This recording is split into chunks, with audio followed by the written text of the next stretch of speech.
To me, solitude always felt like starving, in a good way, energizing, making me sharper, more conscious.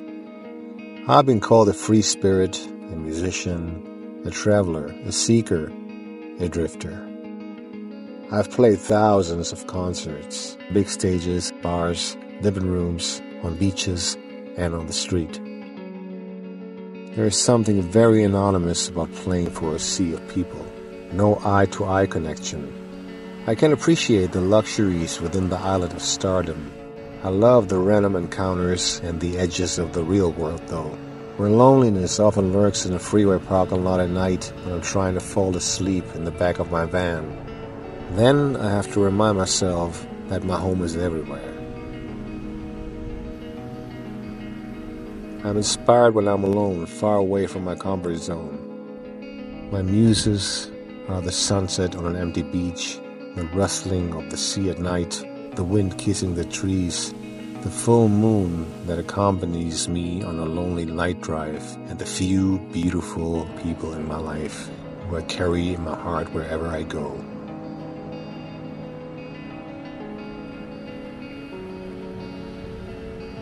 There is a beautiful connection between loneliness and freedom. The romantic honesty of an authentic, intimate encounter with beauty, and the peace that goes along with accepting that there is no one to share the experience with. These moments write my songs. But there is also a dark side to this kind of freedom. My partner and I have been road tripping together for years.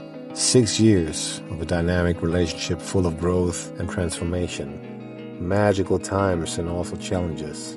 Infinite love channeled into a merged consciousness, but energetic imbalance and emotional dynamics that had quietly crept in over the years.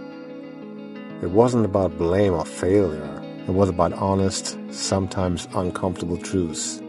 A love so deep it could not be contained, but sometimes that doesn't seem to be enough. We broke up in Portugal. We had a long conversation, holding space for one another, acknowledging the good and the bad, being radically honest to ourselves and one another.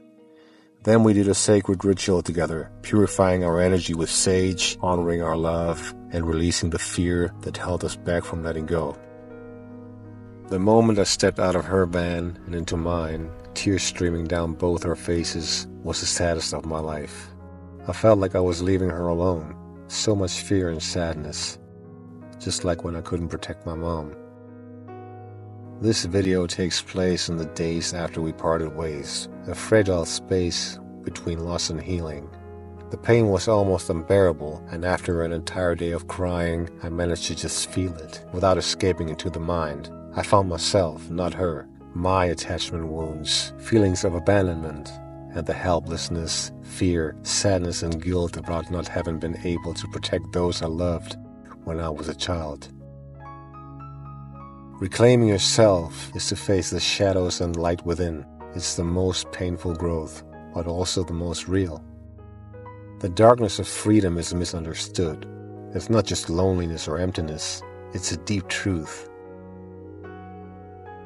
People fake envy of freedom, but true freedom is often solitude mixed with pain and wisdom.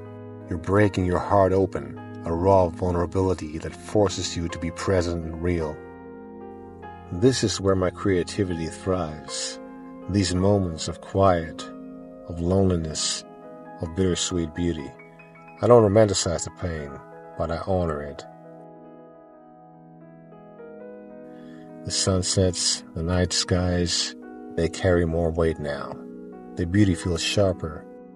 I'm still learning how to walk this path with grace, to keep creating, to keep loving, even when it hurts, without fear, without shame and guilt.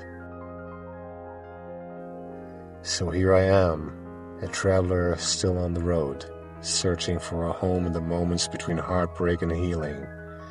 And somewhere out there, we will meet again. Don't be ashamed to let this out, guys, especially. It's important. If you suppress those emotions, that's what kills you slowly.